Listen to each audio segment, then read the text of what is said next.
ఓం శ్రీమాత్రే నమః. అందరికీ నమస్కారం అండి. ఈరోజు వీడియోలో తొలి ఏకాదశి ఎప్పుడు, పూజా విధానము అన్నీ కూడా వివరంగా తెలుసుకుందాము. ఈ వీడియో ఒక్కటి చూస్తే మీరు మంచిగా నిరభ్యంతరంగా తొలి ఏకాదశిని ఎటువంటి సందేహాలు లేకుండా కూడా పూజ అనేది చేసుకోవచ్చు. అయితే మనకి 2024 సంవత్సరంలో జూలై 17వ తేదీన తొలి ఏకాదశి వస్తుంది. కానీ జూలై 16వ తేదీనే మనకి తిథి అనేది ప్రారంభమవుతుంది, రాత్రి 8:33 ఏ రోజైతే తెల్లవారి తిథి ఉంటుందో ఆ రోజే మనం ఏకాదశిని పరిగణిస్తాము. కనుక జూలై 17వ తేదీన మనకి ఏకాదశి జరుపుకుంటాము. రాత్రి 9:02 వరకు తిథి అయితే ఉంటుంది. మన హిందువులందరికీ కూడా మొట్టమొదటి పండుగగా తొలి ఏకాదశిని చెప్పుకుంటాము. ఈ పండుగతోనే మనకి అన్ని పర్వదినాలు కూడా పండుగలు కూడా మొదలవుతాయి. మన సాంప్రదాయంలో తొలి ఏకాదశికి ఒక విశిష్ట స్థానం అయితే ఉంది. ఈ పండుగతో మనకి ఆనందంతో పాటు ఆరోగ్యాన్ని కూడా ఇస్తుంది. అది ఎలాగో కూడా మనం ఇప్పుడు చూద్దాము. ఈ తొలి ఏకాదశికి వివిధ నామాలైతే ఉన్నాయి. తొలి ఏకాదశి అని, శయన ఏకాదశి అని, దేవశయన ఏకాదశి అని, హరివాసరమని, పేలాల పండుగ అని వివిధ నామాలతో అయితే పిలుస్తారు. ఈ తొలి ఏకాదశి మనకి మొట్టమొదట వచ్చే పండుగ కనుక మనం తప్పకుండా అందరూ కూడా వీలుని బట్టి స్వామివారికి భక్తి శ్రద్ధలతో పూజను ఆచరిస్తే చాలా మంచిది. అయితే ఈ ఒక ఏడాదిలో మనకి 24 ఏకాదశులు వస్తాయి. వీటిలో ఆషాఢ శుద్ధ ఏకాదశినే తొలి ఏకాదశిగా పిలుస్తారు. పురాణాల ప్రకారము శ్రీ మహావిష్ణువు క్షీరసాగరంలో శేషతల్పంపై 4 నెలల పాటు శయనిస్తారు. అక్టోబర్ లేదా నవంబర్ నెలలో వచ్చే ప్రమోదిని ఏకాదశి ఆయన తిరిగి మేల్కుంటారు. ఈ 4 నెలల్ని చతుర్మాసాలుగా వ్యవహరిస్తారు. తొలి ఏకాదశి నుంచి 4 నెలల పాటు చతుర్మాస దీక్షను అందరూ కూడా ఆచరిస్తారు. ఈ 4 నెలలు స్వామివారు పాతాళంలోకంలో బలి చక్రవర్తి వారి దగ్గర ఉంటారని, మళ్ళీ కార్తీక పౌర్ణమి నాడు తిరిగి వస్తారని పురాణాల ప్రకారం మనకి ఒక కథ ఉంది. ఉత్తరాయణం కంటే దక్షిణాయనంలో పర్వదినాలు ఎక్కువగా వస్తాయి. ఈ కాలంలో వాతావరణంలో చాలా మార్పులు సంభవిస్తాయి. అనారోగ్య సమస్యలు లేకుండా మన పెద్దలు మనకి వివిధ రకాల పూజలు చేసుకునే ఆచారం అయితే కల్పించారు. దీనిలో భాగంగా ఈ తొలి ఏకాదశి ఒకటి అని చెప్పుకోవచ్చు. ఈ తొలి ఏకాదశి రోజు మనం ఉదయాన్నే లేచి, అంటే మనం ఏకాదశి ఎప్పుడు ఆచరించినా సరే మనం దశమి నుంచే ప్రారంభిస్తాము. దశమి రోజు రాత్రి అల్పాహారం తీసుకోవాలి, మితంగా ఆహారం తీసుకొని ఏకాదశి రోజు సంపూర్ణంగా మనం ఉపవాసం ఉండాలి. ఏకాదశి రోజు ఎవ్వరూ కూడా ధాన్యంతో చేసినవి, బియ్యంతో చేసినవి ఏవి కూడా స్వీకరించరు, ఉపవాసం ఉంటారు. పళ్ళ రసాలు ఇటువంటివి తీసుకోవచ్చు, ఏదైనా అల్పాహారం తీసుకోవచ్చు.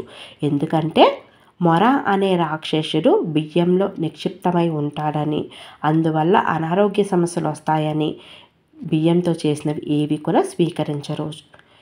ఈ ఏకాదశి రోజు ఉదయాన్నే మనం మేల్కొని మంచిగా ఇంటిని శుద్ధి చేసుకొని దేవుడి మందిరంలో ఈశాన్య మూలలో పీట వేసి స్వామివారికి శ్రీ మహావిష్ణువుకి పూజ చేసుకోవాలి. ఒకవేళ విష్ణుమూర్తి ఫోటో లేదు అనుకుంటే వెంకటేశ్వర స్వామి లేదా మనం లక్ష్మీ నరసింహస్వామి ఇలా ఏ ఫోటో ఉన్నా సరే మనం పెట్టుకొని మంచిగా పూజ చేసుకోవచ్చు. చూస్తున్నారు కదా, నేను పీట కింద ముందుగా పసుపు రాసి అష్టదళ పద్మం ముగ్గు వేసుకొని పీట పైన కూడా ముగ్గులు వేసుకొని మంచిగా అలంకరించుకున్నాను. ఏ పూజకైనా మనం గణపతిని పెట్టుకుంటాం కనుక విఘ్నాలు తొలగించమని గణపతిని పెట్టుకున్నాను. అదేవిధంగా శ్రీమన్నారాయణుడితో పాటు లక్ష్మీ అమ్మవారిని పెట్టుకున్నాను. అమ్మవారికి చిట్టి గాజుల మాల, అదేవిధంగా స్వామివారికి ముత్యాలు పగడాలు మాలగా వేసుకున్నాను. అమ్మవారికి పసుపు కుంకాలు ఇక్కడ పెట్టుకున్నాను. తర్వాత ఏకాదశి రోజు మనం తప్పకుండా చెయ్యవలసిన పనుల్లో ఒకటి ఏంటి అంటే పిండి ప్రమిదలు. స్వామివారికి శ్రీ మహావిష్ణువుకి ఎంతో ఇష్టమైనవి పిండి ప్రమిదలు. పిండి ప్రమిదల్లో నువ్వుల నూనె లేదా ఆవు నెయ్యి లేదా కొబ్బరి నూనె అయినా సరే వేసుకోవచ్చు. వేసుకొని మంచిగా పసుపు రంగు ఒత్తులు ఉంటే ఒత్తులతో దీపారాధన చేసుకోండి. ఒకవేళ పసుపు లేకపోతే చేయకూడదా అంటే నార్మల్వైనా వేసుకోవచ్చు. స్వామివారికి పసుపు రంగు అంటే చాలా ఇష్టం, మీ అందరికీ తెలిసిన విషయమే. అందుకే పసుపు రంగు పూలను సమర్పించడము, తులసి దళాలను సమర్పించడము, బిల్వ పత్రాలను సమర్పించడము, ఎవరికైనా ఇష్టమైనవి మనం సమర్పించాము అంటే వాళ్ళు చాలా సంతోషిస్తారు. ఆ సంతోషంలో మనకి కూడా వాళ్ళు ఏది కావాలంటే అది ఇస్తారనమాట. అందుకే స్వామివారిని మనం సంతోషపరిచి మనం కూడా ఏది కావాలంటే అది స్వామివారి దగ్గర కోరుకోవచ్చు. అయితే ఇక్కడ చూస్తున్నారు కదా, నేనైతే తిరునామం వేసుకున్నాను దీపాల పైన. అదేవిధంగా తొలి పండుగ కనుక మామిడాకులను కూడా ఇక్కడ పెట్టుకున్నాను.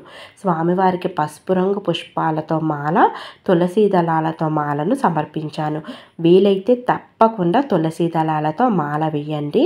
తులసి దళాలు కూడా పచ్చకర్పూరం కలిపి పసుపు కలిపిన నీటిలో మంచిగా కడిగి వాటిని వేయండి. చాలా సుగంధభరితంగా ఉంటాయి.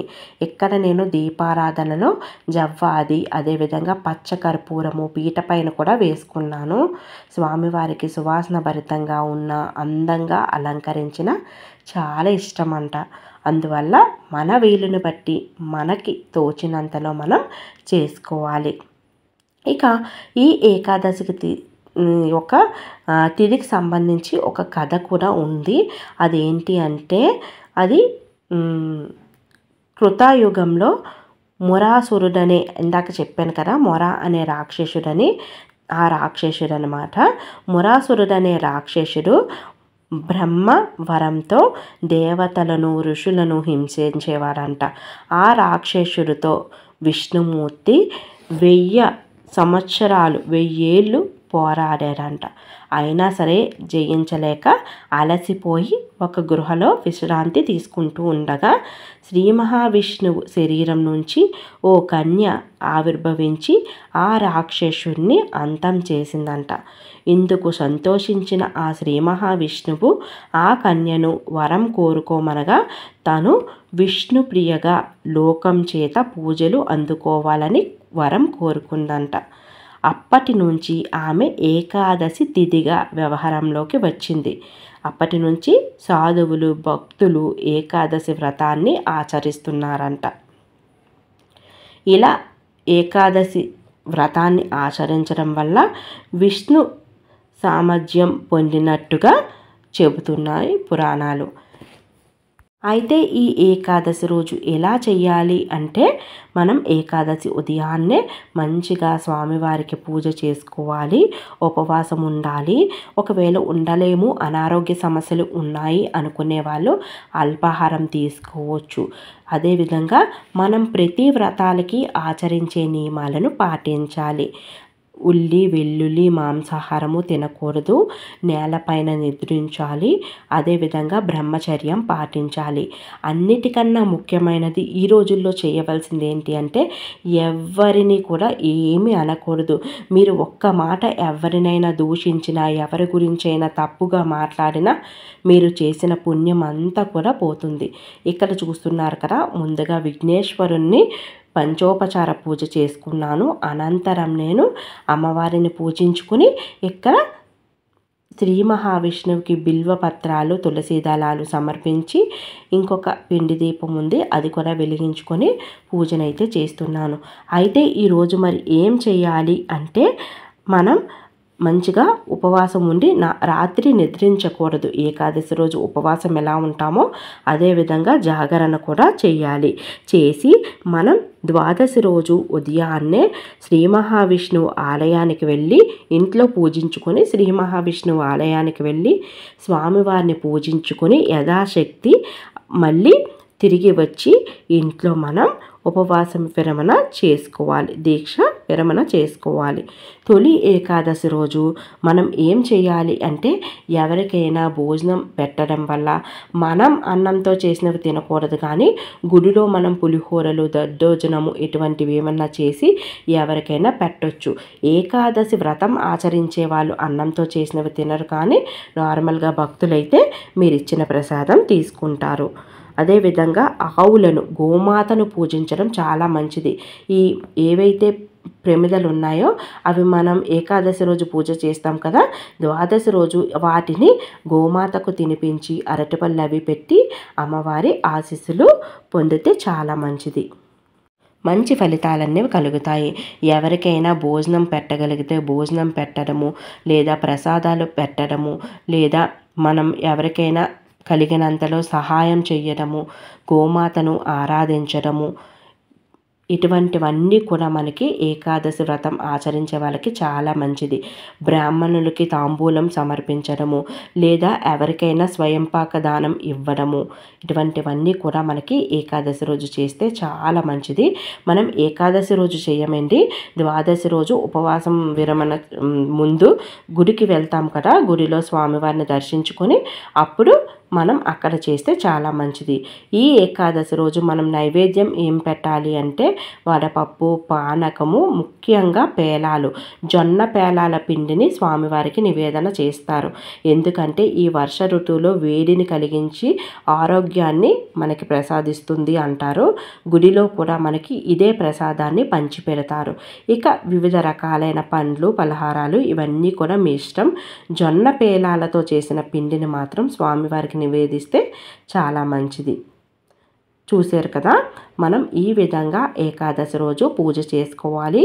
మనం ఉదయము సాయంత్రము పూజ చేసుకోవాలి. అదేవిధంగా స్వామివారికి ఈ సమయంలో మనం ఖాళీగా ఉన్న సమయంలో విష్ణు సహస్రనామ పారాయణము, విష్ణుమూర్తికి సంబంధించి భాగవతాన్ని చదువుకోవడము, గోవిందనామాలు స్మరించడము, అదేవిధంగా వెంకటేశ్వర స్వామి సుప్రభాతాలు వినడము, ఇటువంటివన్నీ కూడా చేస్తే చాలా మంచిది.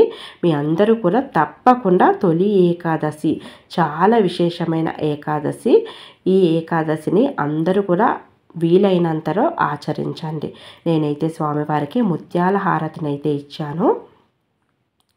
ఇంకొక మంచి వీడియోతో మళ్ళీ కలుద్దాము. వరలక్ష్మి వ్రతంకి సంబంధించి డౌట్స్ చాలామంది అడుగుతున్నారు. నేనైతే వీడియో తప్పకుండా అప్లోడ్ చేస్తానమ్మా. ఇప్పటి వరకు మన ఛానల్ని సబ్స్క్రైబ్ చేసుకోకపోతే వెంటనే సబ్స్క్రైబ్ చేసుకోండి. మరొక మంచి డివోషనల్ వీడియోతో మళ్ళీ కలుద్దాము. ఓం శ్రీమాత్రే నమః.